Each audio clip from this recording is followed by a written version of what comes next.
There we go. What's up, fellas? Good to see you guys after a week off. When there was nothing real good to say with less to say now, but I guess we can jump into this thing face first. Real quick for those who are looking on YouTube, top left is Chris. I believe this is his third or fourth avenue on this one where he's joined us. Bottom left is Paul. Bottom middle is John. Bottom right is Mark. Top right is Bob. And I am Derek. If you guys want to find our names on BGO, good luck finding it. But again, we're back for another episode of the Blind Pig, courtesy of BGObsession.com. Pull up, grab a chair, or I guess come up, pull up a chair, grab a drink, and join us for some libations encouraged. Yes, that's true. Please feel free to join us if you choose. But nothing real special to say, guys. I guess I could come up with some weird random question, but there's, I guess, too much to talk about. So there's two major things I think we probably all want to talk about. One is the quarterback, because Jake Fromm is the answer to our prayers, and two is kind of our season and where we go from here and how it affects Rivera maybe going forward. So Sam Howell obviously was announced as the starter today for the game Sunday against the Cowboys. Interested to hear you guys react to that. Pros, cons, what you guys' indifference, and then we can circle back to Rivera. But I guess I'll yield.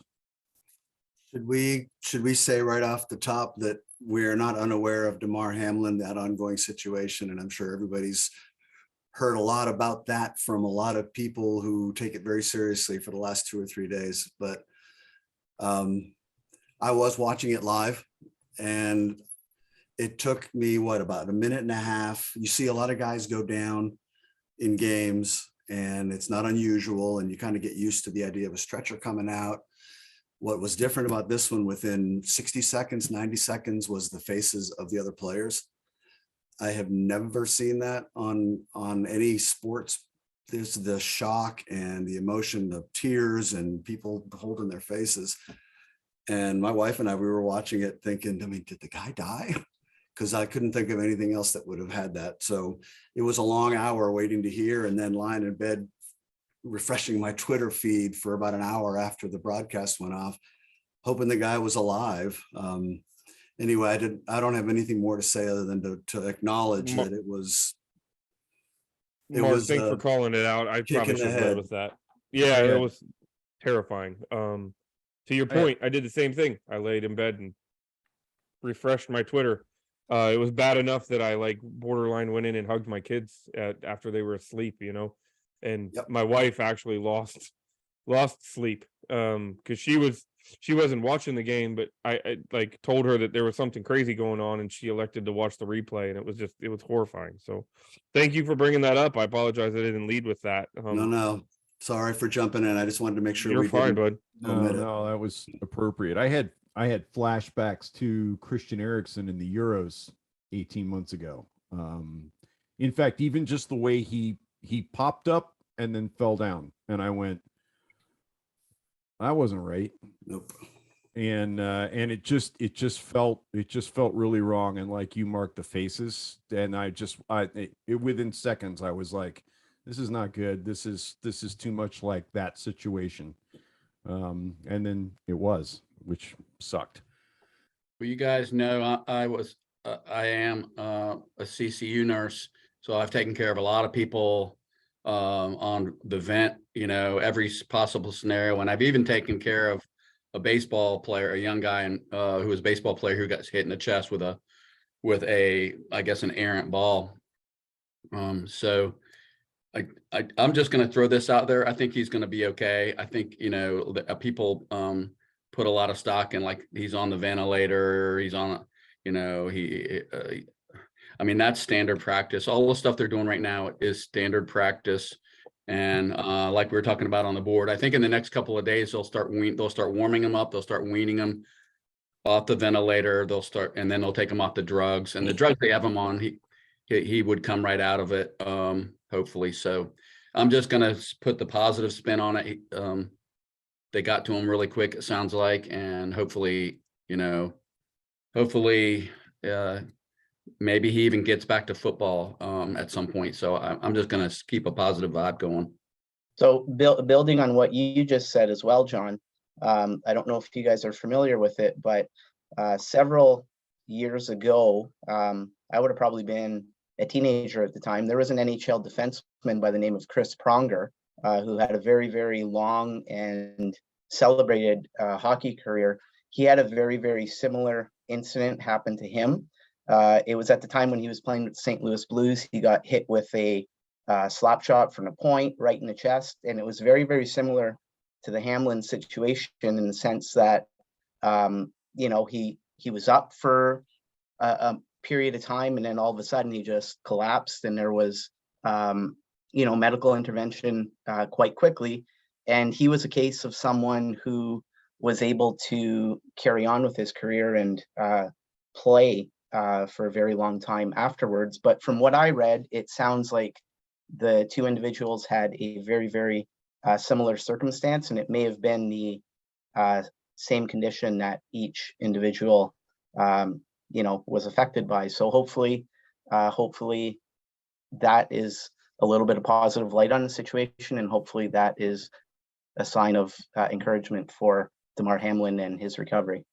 That particular kind of injury it's like such a freak thing. It really, I mean, I know we've all like wondered, is someone going to die from a head shot or something in the NFL, because you see all those kinds of violent injuries, but it's literally like 1% of the electrical, you know, chemical cycle of the heart for one series of contractions. It's like 1% of the time that takes that has to happen, you know, where that impact has to happen to throw you into VFib and throw you into a pulseless situation. So it's literally like the definition of a freak accident. And that's why even in sports, as many people as play, you know, active sports, it's extremely rare. Even I mean, people get hit by baseballs and hockey pucks and get slammed playing football, you know, every day all over the world, and it doesn't happen. So anyway, hopefully we're coming out of the worst part of it, and we're going to get some good news in the next 24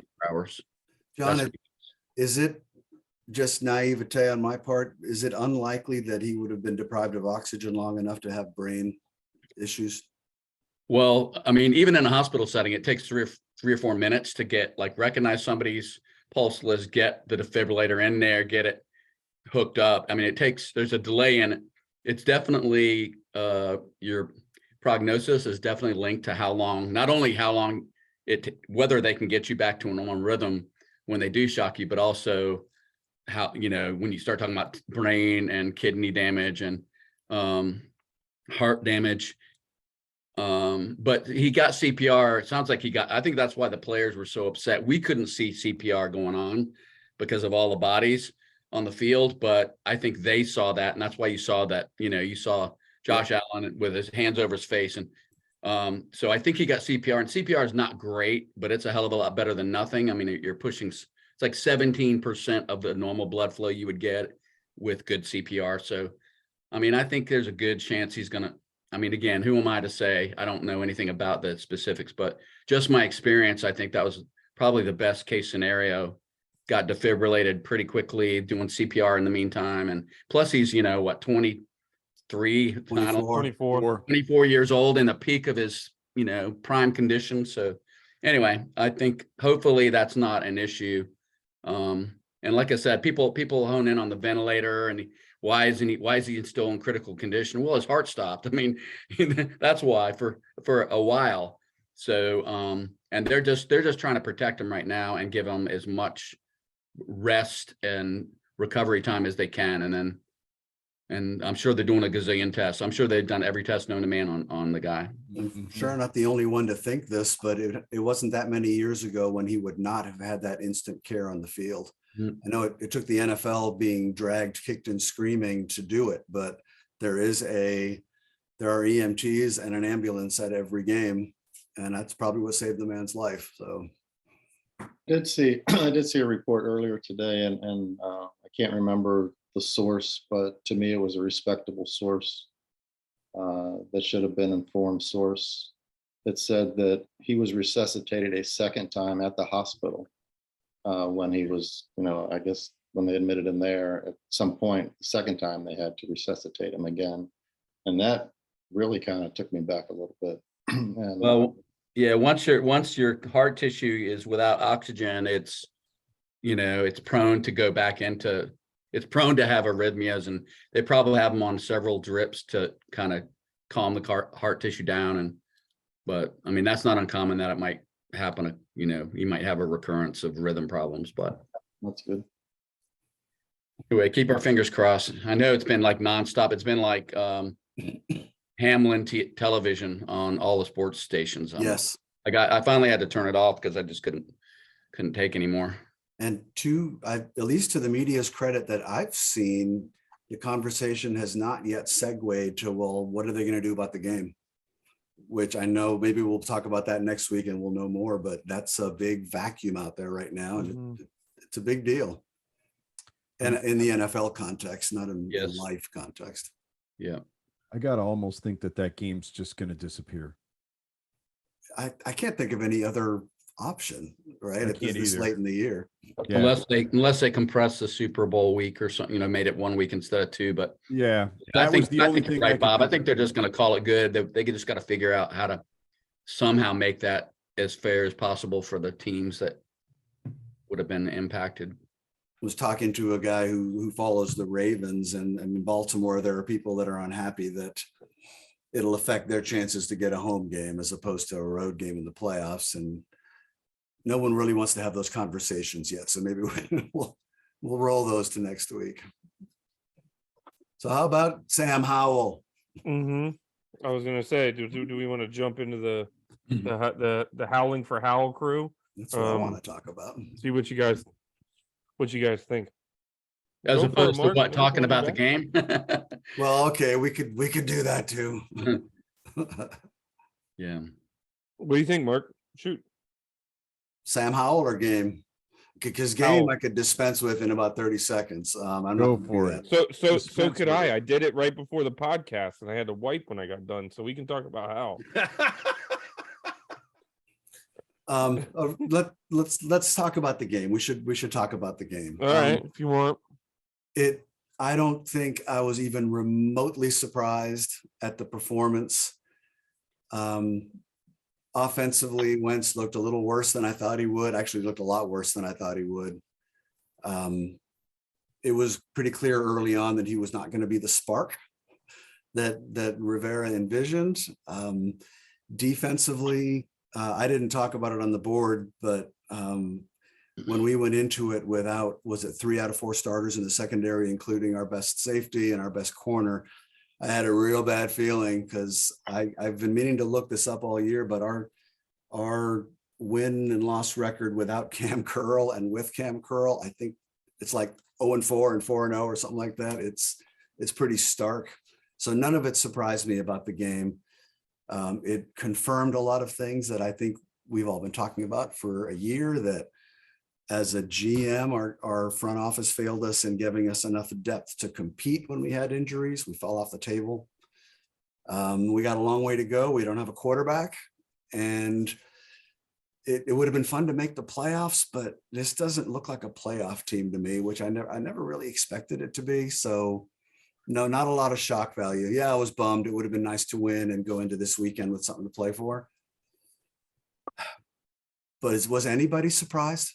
By the way, well, I wrote a blog about Christmas as a kid, and dreaming of the hot new toy, under the tree, and getting a wooden rifle and a couple gerbils instead. So I was already steeling myself for what happened, but I felt like it was a total. I feel like that game was a total indictment of Ron Rivera, and for starters, the revelation that he didn't realize that might be their last game, so they better fucking win it. That. I know some people are like, why is that a big deal? Oh, it's a big deal because how can you give your players a sense of urgency? And I mean, how can you make it a must-win game if you don't think you must win it? I just thought that was so incredible that he did not know what the ramifications were, that some people were trying to convince us that he was joking or something. But I also felt like, and I'm not going to beat on him for starting Wentz, because I think a lot of us after 5 fumbles in 3 games from Taylor and just not being able to score more than 10 or 14 points, we felt like we had to do something different. But I do question, like, after the second pick, it was clear that he totally, I don't know if he's an irreparable head case, but he's damaged goods, man. Carson Wentz, you could see it in his body language. He just didn't look confident. He didn't even look like he wanted to be out there. So after the first pick, I know he came back and led an impressive touchdown drive, but I felt like either after the second pick or in the second half when we came out and laid a total egg and then let them march down the field, you got to do something at that point. Of course, you have to realize that it's a must-win game. So maybe that played into it, right? Like, it's not our day-to-day, but we'll get them next week. I don't know. And then even the thing about, like, taking a poll on who should start, I'm sorry, but that might be pass for leadership in the year 2023. But in my book, that's weak sauce. And I even thought today was weak sauce. You decide on Heineke, but then you, like, I don't know whether he's on social media or what's happening, but then you backtrack and go to Hal. I don't know what's going on with Rivera, but I think he's done as a head coach. I think Heineke said thanks, but no thanks. He might have. I think he did. He made a business decision. He's got nothing. He's got nothing to gain by going against that Dallas team this Sunday. With the injury list that we have on top of that. Yep. Well, with regard to the game, I'm not surprised we lost. I'm surprised by how bad we lost. I'm surprised that the defense just laid down in the second half. That bugs me a little bit. After holding the ball for 13 minutes in the second quarter. Yeah, I mean, it's not like they exactly had a taxing first half, right? They weren't out there for 20 minutes out of 30 minutes in the first half. They really got a nice break. And then losing Allen hurt.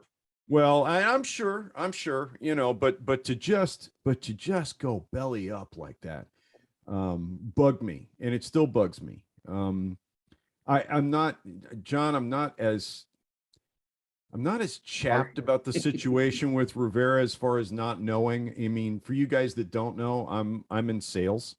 I have a number, right? I carry a quota.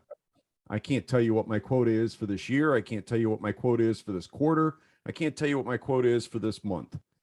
There aren't many sales guys out there like that, but my attitude about it is I'm going to close all the business I can close. Period. The end.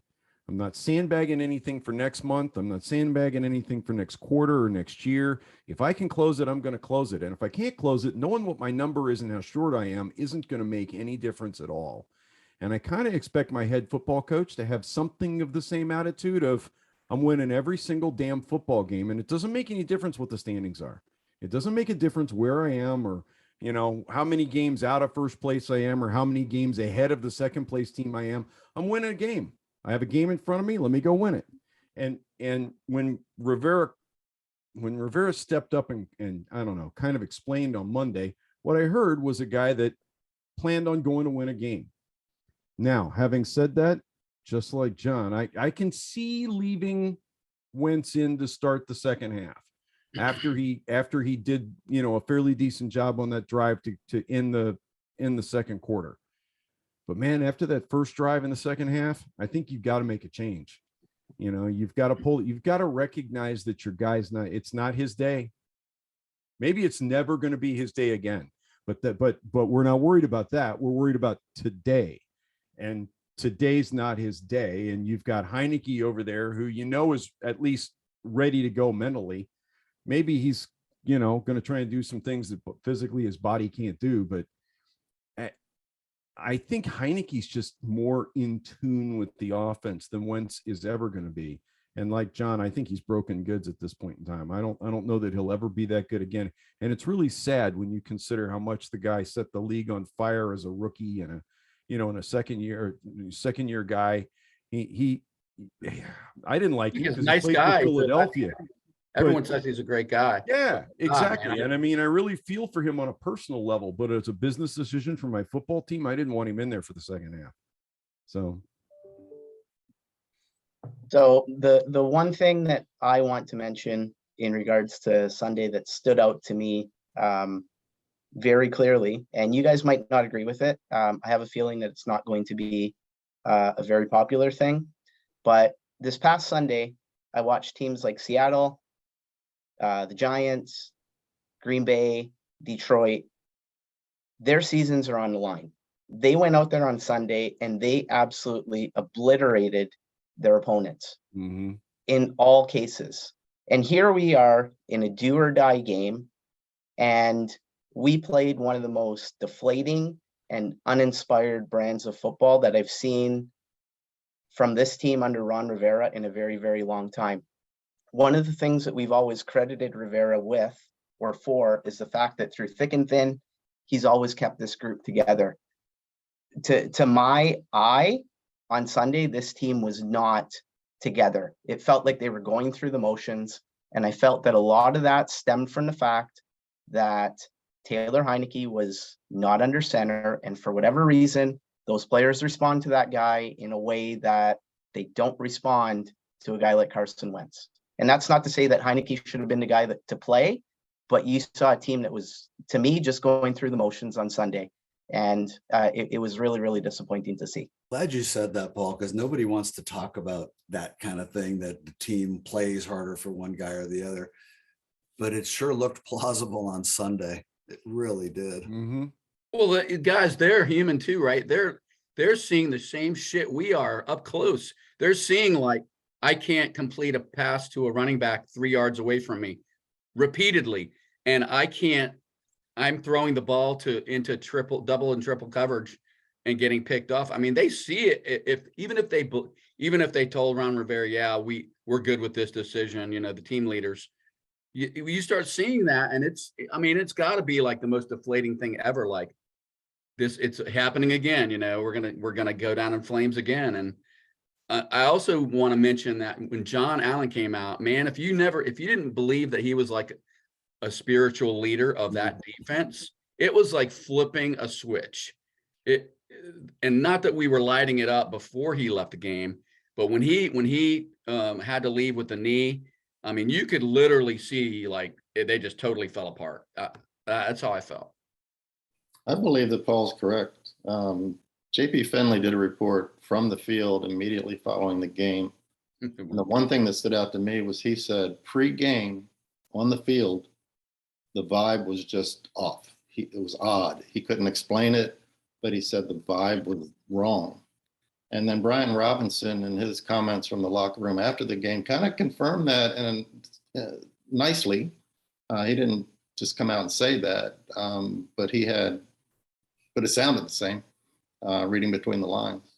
And if someone had told me before the game that the quarterback for the Cleveland Browns would complete 9 passes and we would not be competitive in the game, I wouldn't have believed it. But that's what happened.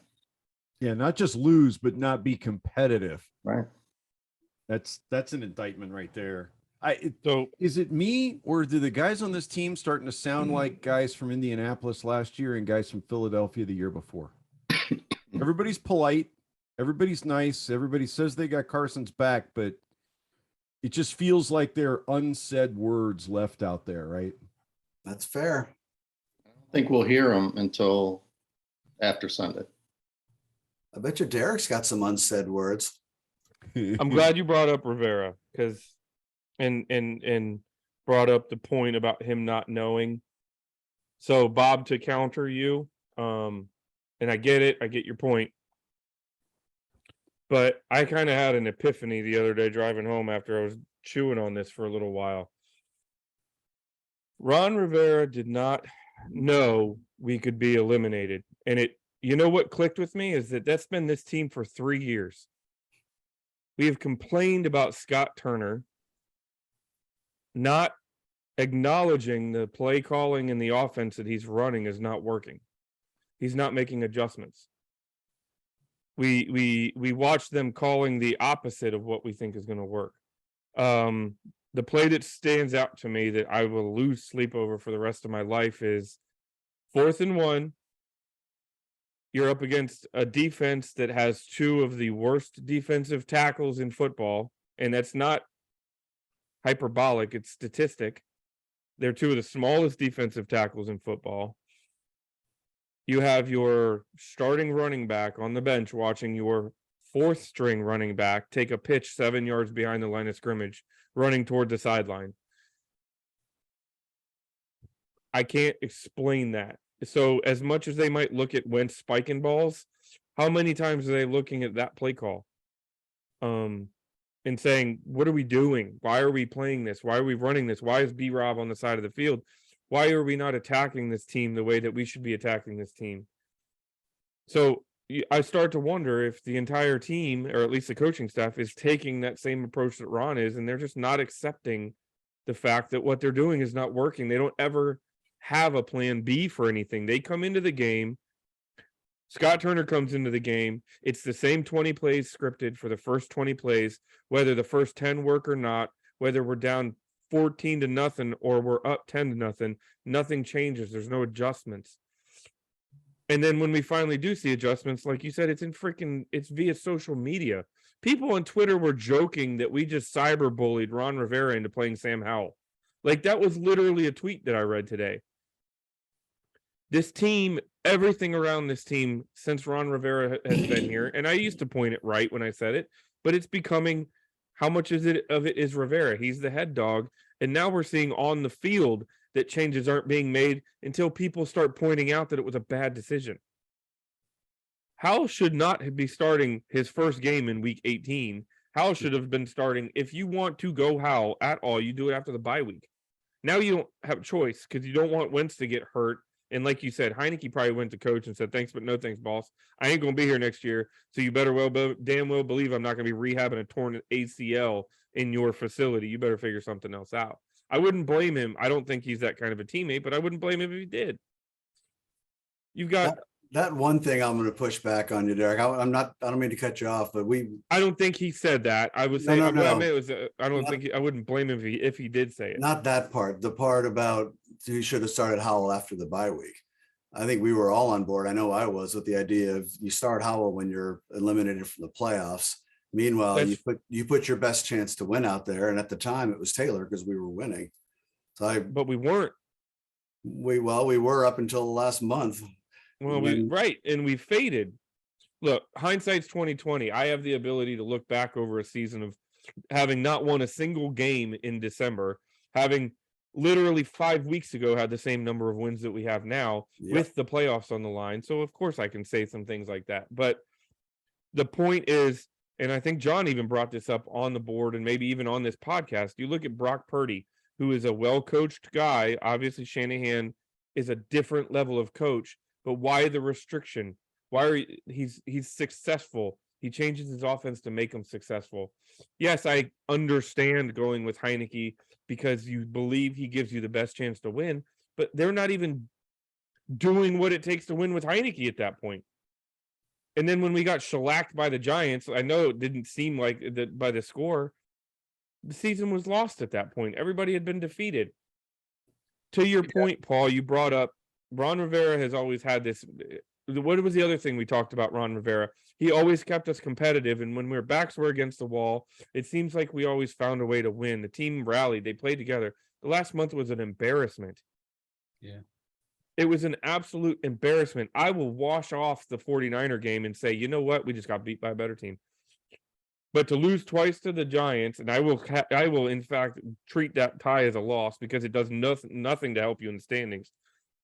And then a Browns team that had been struggling at best with the quarterback, to your point, Chris, that's completed 9 passes and 3 were touchdowns. And all 3 came in the second half. You were with all of that. We had a lead at halftime of 7-3. And you ended up losing the game 24-10. The team quit. Well, let me rephrase that. Ron Rivera lost his ability to inspire that team to win that football game. Nobody was inspired. So I guess if we're really being fair, we've talked about how, Ron rallies the team and they don't quit, but the pattern has been the same all 3 years, right? We start. I just wrote it down, Mark. I just wrote the pattern down. You take these like Hail Mary passes at veteran quarterbacks who can't play, anymore. Don't even get into like what that cost us. We bring in Wentz, who everyone in the league is telling us is done, but we bring him in anyway. Then we have this a credible Ron Rivera style slow start. So we've already dug ourselves 2 feet deep into the mire before we finally get going 5 or 6 games in.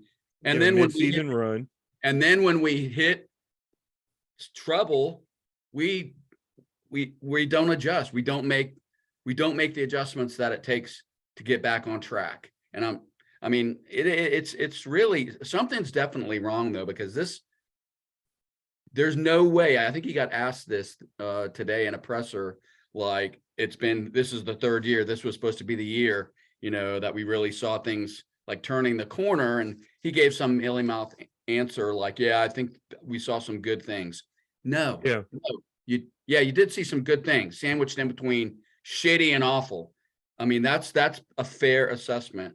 And that's why I'm so down on Rivera right now, because it'd be one thing if they went out there, right, and they played their guts out. We did have a lot of injuries. I think we're not giving that enough, merit. But it'd be one thing if we went out there and played our ass off and got jobbed on the last play by the referee, or, the Giants got some kind of fluke play, or excuse me, the Browns, doesn't matter, right? Giants, Browns, won it in the last second or whatever. But it wasn't that. We just got our asses kicked by a team that's not as talented as we are. So whose doorstep do you lay that at, if not Ron Rivera? His whole coaching career looks a lot like this. I mean, there are a couple of years that you've got to pull out of it, but you look at his entire head coaching career, for the most part, his team starts slow. They do great in October and November, and they finish lousy. They struggle to get across the line. They lose as much or more in December than they win. All right. So you've got that one really great year that he went 15-1, and they started out like a house on fire, and they ended like a house on fire, and they lost the Super Bowl. Well, that's Cam Newton, man. And then his first year in Washington, they started out slow, but they finished like a house on fire to get into the playoffs. Won every game in December to get into the playoffs. But you look at his coaching record overall, year by year and game by game, and this year was a almost textbook prototypical Ron Rivera year. Start off 1-4, 2-5, finish. What are we going to finish? I mean, assuming we lose again on Sunday, and I'm assuming we will, we're gonna finish 4-1 in the last 5 games of the year. That's just, I don't care how well you play in October and November. That's awesome, but if you can't close the deal in December, what are we talking about? Well, you brought up the point that kind of hit me, Bob, is when Ron Rivera was most successful was when he literally had a quarterback that was one of the best off-script quarterbacks to touch an NFL field. So he didn't have to change the play at the line. He didn't have to change, overcome a bad play. Like, he overcame failure around him because he was so good at that. So and Cam Newton literally fell in his lap. I mean, it was a no-brainer pick. It's not like he had to do anything stupid other than just do the thing everybody in the world said every other person in the world would have done, right? Was take the guy. And oh, by the way, that whole time, for that season in North Carolina, he also had potentially one of the best middle linebackers to play the game in the last 15, 20 years in Luke Kuechly. So he had absolute superstars in the middle of both offensive and defensive units that covered for who knows how many shortcomings in other places. Am I the only one that watched Rivera's press conference today, and setting aside what he said verbally, got the impression that he's defeated? He seemed mentally defeated to me and tired. He's felt defensive and somewhat defeated to me for weeks now, Chris. I didn't watch today's presser. I had queued up Sam Howell's presser. I wanted to watch that, and I got about 2 minutes into it. My wife said, "Hey, dinner's ready." And around here, you don't sit around and watch TV when the wife says dinner's ready. But so I haven't watched Ron, but I felt that way the last 3 weeks watching his press conference, was that he just wasn't here anymore. I think way back, even before the sale of the team thing happened, I remember talking about it, I think on the pod, that I didn't think that this was the same Rivera, that something was wrong, that he's never been demonstrative on the sidelines, but he always looked engaged and focused and sort of at least in control of the space around him. And I haven't seen that from him most of this year. Were it not for the sale of the team coming, I would bet $1 right now that he would not come back next year, that he would be let go, and he may just walk away himself, because I don't think he's right. That's what I think. I don't think he's been right for a couple of months. I'm almost wondering if there isn't some kind of health something going on. You know, maybe I hate to even float the idea, but one of my first thoughts a couple of weeks ago, Chris, was I wonder if the cancer's back. And he's just been punched in the gut, and he doesn't have it for the football team at the moment because he's trying to take care of himself. You know, he did such an amazing job that first year of balancing so much crap. As much as we're down on him at the moment, I was so thoroughly impressed with everything he dealt with that first year, between COVID and his own cancer and taking over a new team, a team in disarray, and all the problems with the quarterbacks and, everything. I just felt like he did an amazing job. And I guess it was after the tie with the Giants, I watched his press conference and I thought, what happened to this guy? Because he's a tough man that had a long career in a tough business and a tough sport as a player and as a coach. And he just, talk about needing a spark. He needs a spark. He doesn't seem all in. This would have been a really good year for a man like him to have strong, independent coordinators. And I'll have to qualify that because clearly Jack Del Rio is a strong coordinator, but I don't think he's a leader. I think he's kind of a little bit of a strange dude. And Scott Turner may or may not be a wizard at play design, but he wasn't able to take that side of the ball and make it work. I think a healthier Ron Rivera may have been more engaged and might have been able to squeeze more out of this thing. But it's been it felt inevitable to me ever since that first Giants game. That was the first indication that something doesn't look right here. And it's played out that way again. So, and we haven't gone down this road yet, but all of this, and this will be an awkward segue, and I apologize for that, but there are two kinds of teams in the NFL. There are those that have their quarterback and those that don't.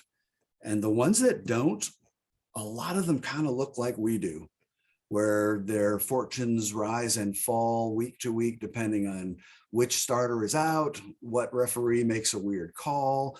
If a defensive lineman bats a ball in the air and you get an interception in the end zone to secure a game you're about to lose, we are one of those teams without a quarterback. Until we get a quarterback, we will always be one of those teams. This is my opinion. And if you're going to overcome that, and maybe have some sustained success making the playoffs every year, even if you don't win championships, you have to have a really strong coaching staff and a deep roster to survive injuries and all that. And we have neither. Well, go ahead, Paul. No, the only thing that I was going to mention, and I'll make it really quick. I know you guys are not bashing Ron Rivera by any means. You're basically stating facts about things that have transpired and things that you've seen this season and some of the changes in his approach. For myself personally, when he came in, we all need to remember that the guy inherited an absolute, complete, utter train wreck, dumpster fire, call it what you want. I never envisioned Ron Rivera as being a coach that we would ultimately win a Super Bowl with. I always felt that his job with this organization was primarily to be a table setter. What I mean by that is clean up the culture, clean up the character within the building, clean up the image of the franchise. And in the process of doing that, infuse it with a little bit of talent that you can move forward with and take that next step. He's at that point right now where he doesn't know how to take that next step, and Mark was alluding to it, you don't have a quarterback, that is the next step. So in my opinion, I feel as though he has done his job. I just feel as though he's at a point now where, he can't take us any further. It's the end of the road for him. Feels that way. I agree with that. And the only thing I was going to say really is, because I'm the one, I'm lighting the torches to storm the castle with Ron Rivera's castle. I don't think there's anybody out there that doesn't respect Ron Rivera or even like him. I mean, he's by every possible standard, he seems like he's a superhuman being. Almost always says the right thing when it comes to interaction, human interaction, always says the right thing. So it's not about that, but I mean, I felt this way when Gibbs came back the second time. I felt like he retired because he just couldn't do it at the level that he had done it before with this franchise. And I'm not sure that it's not the same kind of dynamic with Ron. And he does deserve a lot of credit. You're 100% right for all. I mean, that first year was just insane, the stuff that he had to deal with. But again, 3 years in the NFL, that's a long time. Like, some coaches don't get a second and a third year, right? But in Washington, I mean, I think Mark's exactly right. If it wasn't for Dan Snyder being kind of like a crippled owner, and all the complexities of that, if there's an ownership change, I think he'd already have gotten his walking papers. I really do. I don't know about already, but he would be headlining all of the who's on the hot seat, who's going to get fired on Monday. If you watch any of the talking heads, either on ESPN or the NFL Network, or the guys that have their own shows on YouTube, and they talk about NFL coaches that are in trouble, I haven't seen or heard Ron Rivera's names on anybody's lips yet. And in fact, one guy today literally said, it was Rich. No, it wasn't Rich Eisen. Mike Florio and Chris Sims. They said, Ron's fine. He's fine for no other reason than because Dan's trying to sell the team, and they won't get the team sold in time for anybody to bring in their own guys. So Washington's going to have Rivera for another year. And it was very matter of fact. It wasn't like they felt like they were stretching by saying that. And I thought, we've been saying that all season long, but God, it's depressing at this point. I would dearly love Ron to stay on with this organization in a not personnel as in bringing in players and evaluating players, but as in a player relations and media relations, because he's so good in press conferences. But kind of a Doug Williams kind of a role almost. yeah, I was gonna say he could just kick Doug Williams off of that throne and take it over. I mean, 3 years ago we were talking about how desperately we needed to change the culture and how he was the perfect guy. And let's face it, winning record. He did what you're right. He did. He succeeded beautifully in that. Nobody talks about character problems on this team other than maybe tanking because they don't like the quarterback. But that part, I'll always be grateful for him. And I like your expression, Paul, that he set the table. He has left. There were some huge personnel misses that we all know. I mean, the OL, linebacker, we didn't get a quarterback. We whiffed on all three of those. And I don't know that I don't know that bringing in the two Martys was a genius stroke, because I think a lot of the failures that we've seen over the last 2 years, it's not all Ron Rivera. I mean, finding a quarterback, that's not just Ron Rivera. That's the whole front office. Yep. In fact, I mean, depending on who you believe, it might not have been Rivera's idea to go get Wentz. I know he tries to own that, but I'm not convinced of that. I think Rivera views himself as a team guy. I don't think he's always done the best job of protecting some of the players, but I feel like maybe some of the time that he felt like he was throwing some things out there that might be, motivational chum in the water. I.e., it seriously seems to have worked with Jamin Davis, right? I mean, when they threw him under the bus early in the season, the guy's played significantly better ever since then. But that hasn't always worked with all of the guys that have gone under the bus. But I'll tell you what, he has been fiercely loyal and protective of the institution of Washington and the front office and the owner. And for whatever reason, right? I mean, granted, Dan signs everybody's paycheck, so you got to kind of, but and I just feel like maybe that's a big part of it, that he's just done such a, he's worked so hard at that. I think that's probably exhausted him to a certain degree. It's got to be hard to be the face of this organization.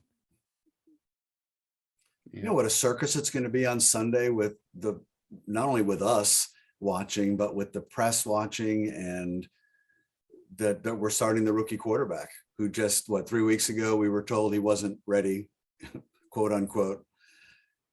Clearly he's not ready by any standards that we're not. I don't think any of us are expecting him to come in and throw for 404 touchdowns and win the game. It would be lovely. Don't get me wrong.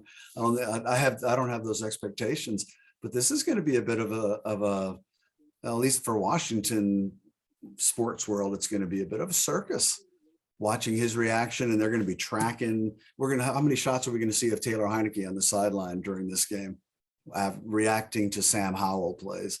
Well, and that's just the team. How many times are we going to see Dan Snyder in the box? Because it's ostensibly Dan's last game in charge. Is Dan even on the continent, or is he over on the other side of the pond? I don't know where Dan is at the moment. I assume. I bet he's not at that game. You don't He's think not so? going to anywhere near a game. They weren't at the last one. What, you mean he's not going to take this opportunity to shake Jerry's hand at midfield? I don't Got a know. picture? I'm surprised. He'll send his wife. It's also the Sonny Jurgensen number retirement, right? Yeah.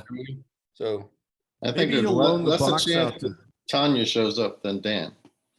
Maybe he'll loan Tanya's the not- owner's box out to Jeff Bezos. Oof. So what are we expecting on Sunday? Come on now. Amy. Pain. Yeah. You I mean, know, I kind of have to laugh at a whole bunch of this because, for weeks now, what I've been reading is Cowboys aren't going to have anything to play for the last game of the season because they're going to be resting everybody because Philadelphia's going to be out of sight, and the Cowboys actually have a chance of finishing first in the NFC if they win on Sunday. Things have to fall right, but they could potentially have a bye that first week of the playoffs. That's been Jerry Jones's boogeyman for years now, is getting through the wild card weekend. If he could get a bye and start playing in the divisional round, how thrilled would he be? Aren't they also talking about sitting the starters at halftime? In Cowboys? Philadelphia has a big lead. Yeah. Yeah, I think it all depends on whether or not if they can win the game, Micah Parsons plays all 4 quarters. No, I'm talking about our starters. Oh, well, and there's talk of guys not even suiting up at all. I mean, I saw a list today that I had a hard time deciphering, but it looks like there's a laundry list of guys that they may not play. I don't know. I'm looking at that list and going, if I'm Sam Howell, is this really the game I want to start? Yeah, I mean, you would hope that if you're putting them out there, that you're going to give them some kind of chance to perform reasonably well. I mean, I know we have a lot of injuries, but I just don't know how many possessions he's going to get, John. The defense couldn't get Cleveland off the field in the second half last week. I don't think we're getting any of the key starters back on defense, right? The secondary is still grossly depleted. It just means Dallas will need about 4 plays to score, and we'll be right back Dallas out will there. score quick. Maybe, but we're going to need 30 plus to win on Sunday. That's my gut feeling right now. Yeah, unless Dak Prescott has one of his career low games and just positively gifts us with a number of pick sixes effectively, I don't see us winning this game. I don't see us being competitive in this game, to steal Chris's word from earlier in the in the evening. I don't see us being, in fact, I see us being less competitive this week than we were last week, because Dak's going to complete more than 9 passes. Though the X factor is our rookie quarterback. If he comes out and starts hot and hits a couple of good shots down the field, and the crowd gets the little bit of the crowd that's not wearing blue gets energized, and the team starts getting energized, I mean, who knows? We could end up having a fun, competitive game to watch. But well, that's really, the game is meaningless for us, right? So that's when we seem to shine, when it doesn't matter anymore.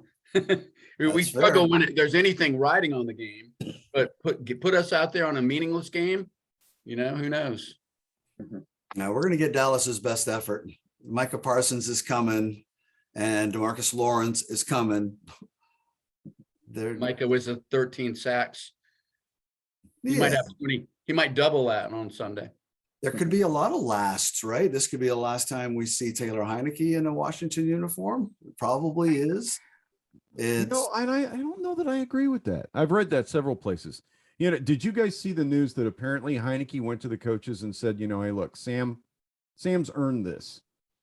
Did he Now- go to the coaches, or was that just his response when they said we're playing Sam? Because I don't buy that. The report is that makes it sound like he approached the coaches. Right. Like it was, I don't know about that. but that, I mean, I take that for what it's worth. I'm You cynic enough to buy Chris's theory on that. That he went to the coaches and said, "Ain't no fucking way I'm playing against I'm Sunday." cynical enough to buy that. I'm also, I don't know. I guess maybe I've drunk the Heineke Kool-Aid, not as far as a player, but as far as a person so much. I think part of the reason he was so mad about getting benched for Wentz is that he knew what was going to happen with Wentz. He knew. I think the entire team knew. And unfortunately, I think what that meant was it became a almost a preordained prophecy, right? That once the team accepted that they were going to implode with Wentz, there was no other way the game could go. I'm not sure he feels the same way about Howell. The other thing is, and somebody said this on the board, it might have been you, Mark, that he understands that at best he's a long-term backup. He's not really a starter in this league. He's risen to the level that he belongs, and he wants to hang on to that. I totally see this team bringing him back. If I were in the front office, I would. If it's totally their bring him call, back. if it's their call, they'd love to have him back as a backup, I'm sure. But I'm not sure that if I'm, and I know I'm yakking on here. If I'm Heineke's agent, I tell the team, look, we're going to see what offers we get from out there. Somebody may want to bring us in to compete for a starting job or guarantee us a guaranteed backup job and pay us decent money for it. If you can't offer me at least that guarantee, we're out of here. And we're going to be having to deal with Howell, right? So do you bring Heineke back as potentially number 3? Anyway, that's all I'm saying. I don't think he's going to be back. I think he's going to get a better Wentz offer. isn't going to be back. So who's the third quarterback? Someone yet to be named. Quarterback X that we talk That's about at probably this time every year. Conversation for next week after we are officially done for the year. Well, if Howell lights it up, then we've got our starter, right? I don't think so. No. If he lights it up, that's great, but I don't think it means a whole lot. It I mean, means very little. Well, it means mean, at it least means- it means at least he might get a shot next season to compete. yeah, it means at least he's on the roster next year, and he's probably at worst competing for number 2. I think he's totally on the roster for next year. The guy's a 5th round pick on a rookie contract, unless he's just horrible. The one thing I haven't heard anybody say is that, does it make sense to bring Heineke back if Scott Turner's not back? The big, big thing here is that he's been in this offense for how many years now? I mean, they went and got him because Scott Turner was in love with him, and they went and got him because he knew Scott Turner's offense inside out, whether he had the arm or the stature or anything else, but if this coaching staff, it's not like it's a magical connection, for God's sake. Well, what's our scoring average this year? It's not like we can't split up the team, I know what you're saying, but this comes back to that point of, the quote I put up today from Logan Paulson about this is not a quarterback friendly offense, which is something we've commented on multiple times over the past 2 or 3 years, is how difficult the Air Coryell offense is to pick up at all. And apparently Scott Turner's brand of it may even be worse. The whole audible conversation. I don't know. Next to audible or not. We've talked about that as well. So Spotrac, if you guys ever check that site, you can go on there and see pending free agents, and they'll give you market value. Mm-hmm. The way they calculate it is a little wonky, because what they do is they find 4 players that qualify to a similar status, and they average out their annual salary. So this is a little goofy because it has Ryan Tannehill in there. Yeah, this algorithm's a mess. This calculated market value for Heineke is $19.8 million. I don't think there's any chance he gets that. Annually? 6 million. Average. Yeah. Average annual. I'm with Chris. I'd pay him 5-6 million a year to come back as a backup. But my point being is there might be a team out there, if he holds on long enough, that might bring him in to compete for a starting job. Yeah, I don't think Only so. this team. I don't know, man. I think all of us have had our frustrations with the quarterback position, but I think all of us have also equally had our frustrations with the offense. I've said it multiple times on this podcast. I don't think we got as much out of Heineke as we could have. The offense was not tailored for him, no pun intended. The offense, the play calling was not set up to take advantage of his ability. I absolutely could see a scenario, and I'm not betting on it. You could never get me to put money on it, but I could see a scenario that a team that has a young quarterback could bring him in at $10 to $12 million a year to compete for a starting job, knowing that they've got an option on the roster, and at worst they get better. But I could see somewhere maybe 6 to 9. But if you're going to pay your backup quarterback 6 to 9, who's starting? Because you're not drafting a quarterback to start if you're going to pay your backup quarterback $9 million. You're not paying your backup quarterback $9 million if you draft a quarterback high enough to start him. And you're not going to bring in a top tier quarterback. So does that mean you bring in another middle tier quarterback and they compete? Again, so if you have 2 quarterbacks, you really don't have any. well, I and Look, let's not. I don't think we need to have like a 45. we don't need to minute beat this Heineke horse yet. future I get you. He's either going to get the chance to start somewhere else for more money, or he won't. And if he doesn't, then it comes down to what you guys were kind of going back and forth about, which is he pissed that they benched him? Is he feeling underappreciated, or does he know, look, I'm never going to be a starter, and this is Washington's the team that gave me my chance. I'm gonna sign back here for good money, a lot better than I'd be making if I wasn't playing football, and I'll be a career backup. There's no way of knowing that unless you're. The man is a legend in this town, right? He's already got all kinds of goodwill here. Yeah, that's I'll go back to it. That's where I am. I think he'll listen to what offers are out there. Someone wants to bring him in to start or pay him a bunch of money. He'd be a fool not to go. Otherwise, he'd be a fool not to consider re-signing here for a few $1 million to back up whoever the starter is going to be. And to your point, if somebody is even considering offering them that, we should not get our hat in that ring. No, we know who he is. He's exactly who we thought he was. Thank you. So what do you need to see from Sam Howell in his 1-game audition? Not what would you like to see? What do you need to see? Accuracy and not panicking. I think that's the biggest thing is calm under pressure, and also can he go off script? Can he, when the play's not there, can he throw it away, or can he take off and slide or get out of bounds without taking a massive hit? That's what I think. Yeah. In decision making, understanding the defense, not necessarily understanding the depths of the defense, but being able to process in the amount of time it takes to process at an NFL speed that route is not there, move on, throw the ball away, live to fight another down. Not panic and force a ball off your back foot as you're falling away because your initial read wasn't there and you couldn't get to number 2 or 3, or you couldn't feel confident enough not to take the chance. Yeah, I won't quantify it, Chris, but I want him to look like it's not too big for him. When you see an NFL quarterback on the field, you just see it. Mm-hmm. We're playing Dak Prescott this weekend. I watched him play his first preseason game because I got a buddy who's a big Dallas fan, and he said, you got to watch this Prescott kid. So I did, and I expected him to be horrible. And he came out, and within the first 10 minutes of watching him play, and it wasn't that he led them on touchdown drives and did all that.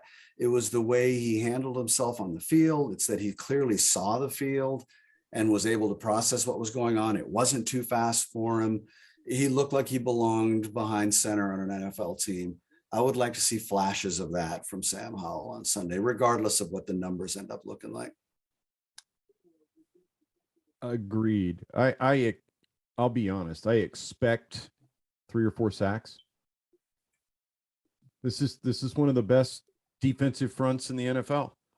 And they rush the passer better than they do anything. I expect 3 or 4 sacks. Just because of the speed of this team. And I expect a couple of those to come early and Sam to get woken up really fast because Micah Parsons introduced himself the hard way. I expect Tavon Diggs to leave this game with a pick. Everybody seems to underestimate him, and the bigger the arm, the more they seem to underestimate him. And I just expect Howell to try and force something at some point in time and Diggs to make him pay for it. Now, at the same token, would I be disappointed if I saw all that? Not if he comes out and it doesn't look like the moment's too big for him. And I want to see him recover from those moments too, right? I want to see, I don't know, maybe this is almost cliche at this point. I want to see a little Taylor Heineke in him. I want to see him get up and shake it off and go back to the huddle and then come out and sling it again. You know, you're not going to scare me. You're not going to intimidate me. I am an NFL level quarterback. That's what I want to see. And if he makes a mistake, great. Then I want to see him go out and try and fix it the right way. I think that Chris Paul has already been named the starter at left guard for the game. And if Sadiq Charles gets off of the gets out of the concussion protocol, he will most likely start at right guard. So my first thought is I wish Sam a lot of luck. Maybe these guys are better, who knows? But I don't personally think the moment's going to be too big for him. I mean, he played in his college years much better his next to last season because he had real talent around him than he did his last season. But he's mobile. He can move. I mean, he's not Lamar Jackson, but he's not Carson Wentz. He's got a big arm. He didn't throw a lot of picks in college either. That was one thing that at UNC, he had like a 3-1 touchdown to, I know it's college, but I mean, that's always a good sign when you don't see like equal numbers of interceptions and touchdowns. I mean, I know 2 years ago he was expected to be maybe one of the top 3 quarterbacks taken and to be a first rounder. And then his final season in college didn't go well, but a lot of his people he played with the year before are in the NFL now. And he had young guys taking place for that last year. And he dropped to the 5th. So. Did you guys hear First rounder? Is he a 5th rounder? I think we get to find out Sunday if that potential is there. One thing that jumped out at me today as I was listening to him with the media, first of all, he's really young. Second of all, they were asking him questions about like chemistry, and he's like, well, I look forward to throwing it to Terry. You know, I haven't done that yet. I mean, he made several comments like they really have not involved him in any way as far as like grooming him or giving him. Today was the first. And again, I'm going to go back to Rivera. It's like, I mean, I don't know you. I know he was a 5th rounder, but I mean, you draft a quarterback, and maybe I'm reading into those comments, but it sounded to me like he hasn't been doing a whole lot of anything. I think that's even sad. What's even worse is he was our backup quarterback for 7 weeks. John, he was our backup when Wentz was hurt, and he doesn't have this. He could have been called at any time to be in the field to play. John, today was the first day he's thrown a ball to Terry McLaurin. Today is the first day he's thrown a ball to Curtis Samuels. He had thrown passes to Dotson previously, and that was in rookie minicamp. Yeah, it's crazy. I'm not sure how unusual that is across the NFL. Your backup quarterback doesn't play with the starters. He plays with the second unit. I was going to say, surely he was playing with the scout team those weeks he was backing up Heineke. Yeah, but he's playing with scout team receivers on his side of the field. He wasn't playing with the starters. Right. So he'll be looking for Cam Sims a lot. Cam Sims, Diami, right? Diami boy Brown. Diami. Diami, yeah. Well, and I mean, if reports are right, he's not going to have McLaurin to throw out more than 2 quarters anyway, because they're Right. talking about sitting Terry at halftime. Right. Well, we're gonna have a big lead by then. What do we need him for? I kind of have to roll my eyes at the 1,700 times I've heard he's not ready. And I'm like, Logan Paulson, nothing against Logan Paulson, but when's the last time he was in a team meeting or even on the sidelines in a meaningful way? Like the press goes to practices and stuff, but they're nowhere. They can't see shit. I'm telling you right now, I've been there. They're not able to really assess, especially a guy who's like not, throwing to any of the starters or even second string, getting second team time. So I just think that's first of all, what rookie in the NFL is ever ready? I mean, they're ready when they get out there and you say, hey, he doesn't look too bad. He looks like he might have some talent. It doesn't, that whole narrative just gets on my nerves. It's like, Who was it that was reporting about his footwork? His comments about how in college he had one set drop pattern for his footwork. And then he showed up in the NFL and all of a sudden there were 5 of them. And he's like, oh shit, I got some stuff to learn. That was when I heard the not ready thing actually quantified, but I don't know where that came from other than. I don't doubt that he's not ready, but I'm just saying that no rookie is ready. And the only way you get ready. But to that point, he might not be ready for this offense, but part of your job is to be the offensive coordinator / or head coach. Part of your job is to get the most out of your player. So maybe he's not ready to be the perfect fit into the Scott Turner offense, but apparently nobody is, because he's going to be the 8th quarterback to start for Scott Turner in this uniform. And we've never averaged more than 19 points a game across any of those quarterbacks. So who is ready? I asked that question then. Right. Like, Mark, to answer your question, that came out of a John Keim interview with Howell a couple of weeks ago. Yeah, that's right. Keim was talking about it on his podcast. Yep. So watch Howell's feet as he runs for his life on Sunday. The Los Angeles Rams got Baker Mayfield ready in 2 days. Yeah, they did. And within 2 weeks, that team hung 50 on Denver. 50. Now, We didn't sorry, score 50 wait. points in the month of December. Think about that for a minute. Did you watch that game though? Baker Mayfield had a tremendous amount of defensive help. He played with a stupidly short field on more than one occasion, and the LA defense scored at least once and maybe twice. I think they did have 2 pick sixes. But I mean, there was one time, he had like an 8-yard, he hit first and goal on the 8 was where he started. It was an 8-yard drive to get a touchdown. So I'm not saying that, because at this point I wouldn't bank on us to score a touchdown from first and goal in the 8, but first and goal from the 28, sure. Paul, what do you think we're going to see out of Sam Howell on Sunday? I honestly don't expect much. Much like a lot of you all said, I want to see that the guy shows some composure, but over and above that, I'm also curious to see how the other players on our side of the field respond to him.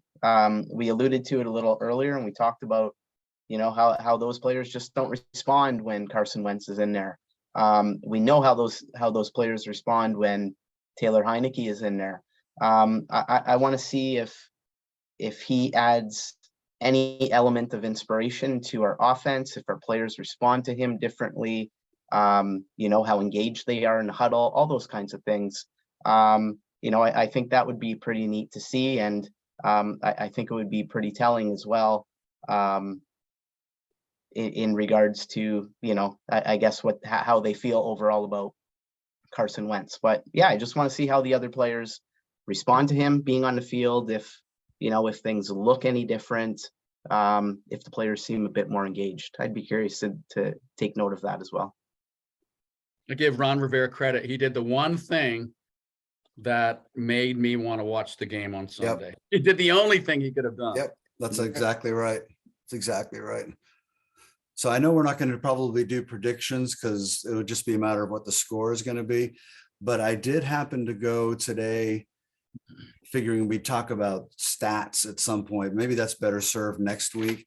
But one thing that surprised me, none of the stats were surprising except one, our 25th in scoring, we're 28th in turnover differential.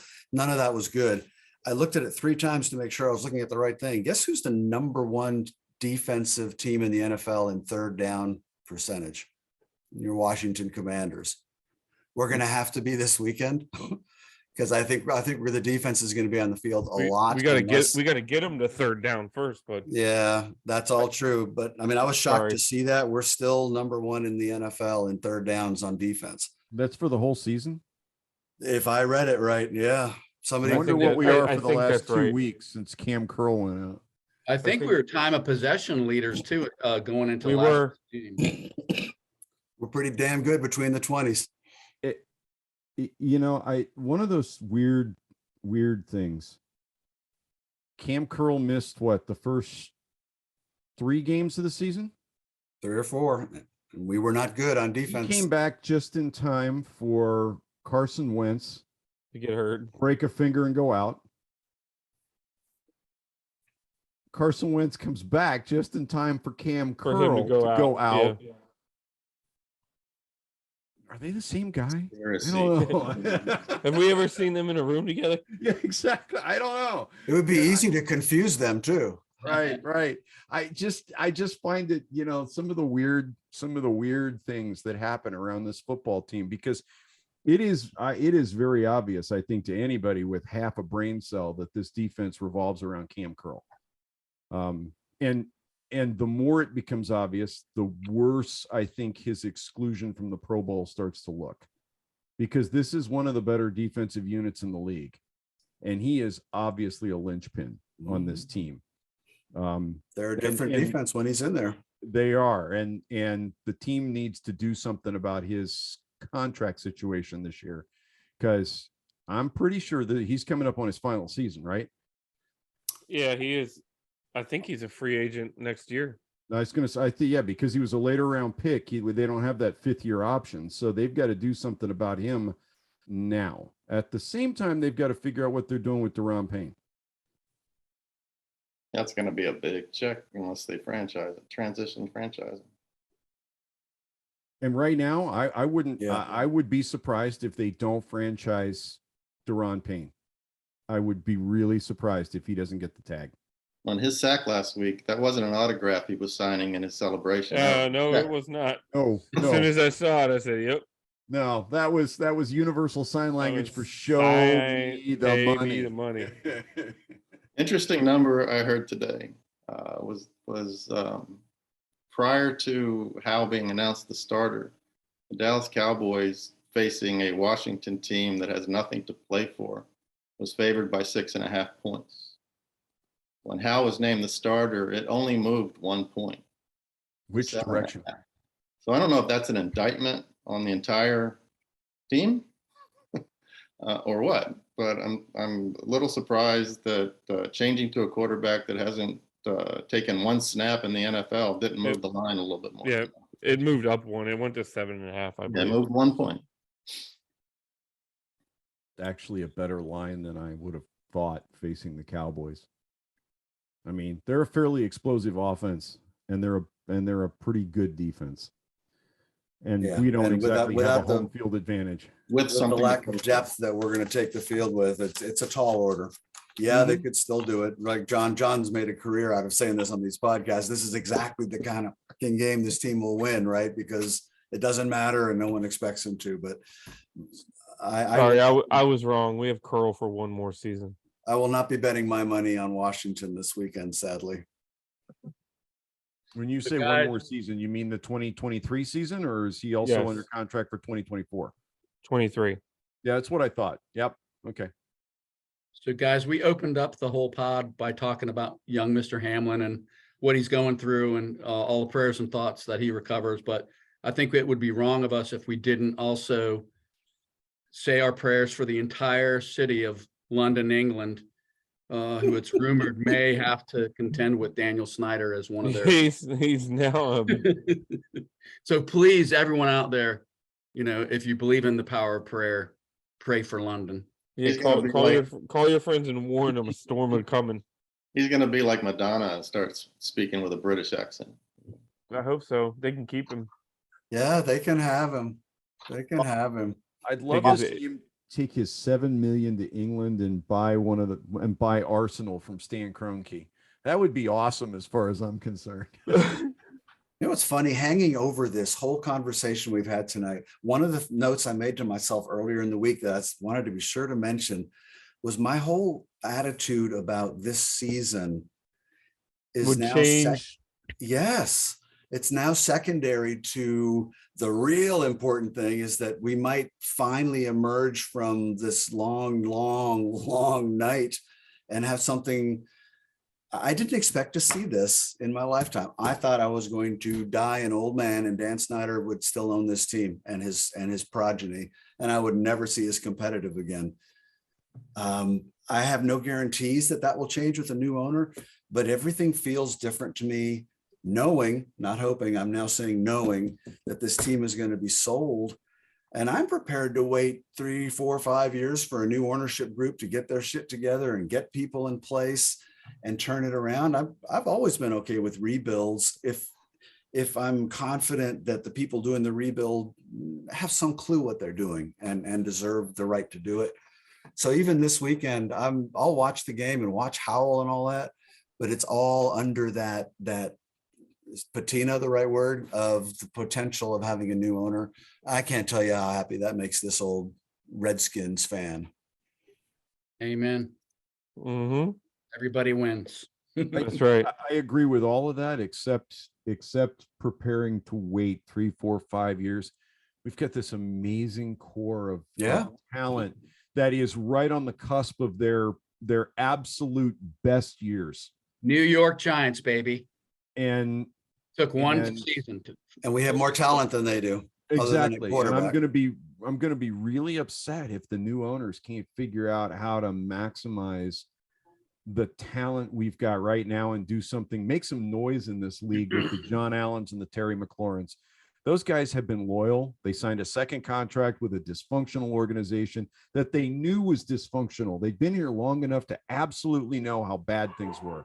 And they still believed, they still came back, they hung on to this fan base. And by God, they deserve something out of this. More than just a paycheck. They deserve to be successful. And I really want to see guys like that, class guys, be successful on the field. That is all fair. Everything you said except the patience thing. I got no patience. They get a year. Then I'm going to be bitchy again. Well, I would hate to see us piss away, like this wide receiver core. Inarguably, to me, the best we've had since the posse, and that goes a long way back. The talent and the is there. backfield. Good God, the backfield. Whoever, we have. I put our position group, our skill position group, aside from quarterback, up with against anybody. yeah, whoever gets this job is inheriting a chance to do something quickly if they can get a trigger man behind center. And on the headset. Yeah, that's what I mean. The new coach. Well, no, it's a question for, all right. It's a question for another day, but I will ask it so you guys can think about it. Because I've been thinking about this for 2 weeks now. If Kyle Shanahan was the offensive coordinator for this team, how many games do you think we win with Taylor Heineke under center? Stop and think about that with this position group. Don't answer tonight. We'll talk about it next week or the week after, or when it's a slow week and we got nothing else to do. But stop and think about that for a few minutes. Pick any hot shot coordinator that has come through here, because there's 4 of them right now that are head coach. We're only passing it 17 times a game on average with anyone with any sense at all. So the answer is more than we have won. We'd win a lot more because we wouldn't be asking him to do things that he can't do. Mm-hmm. But anyway, conversation for another night. That's fair. All right, boys. It's been a pleasure. Chris, thanks for jumping on with us. Obviously happy to have Paul back after a couple weeks off. And we'll see how we feel next week. And if we want to return for another shot at this. Wouldn't it be great if we all had a bunch of egg on our faces next week? Because we get on and we just won 41-10. And yeah, it'd be fantastic. Sam Howell is like all right, boys. Good night.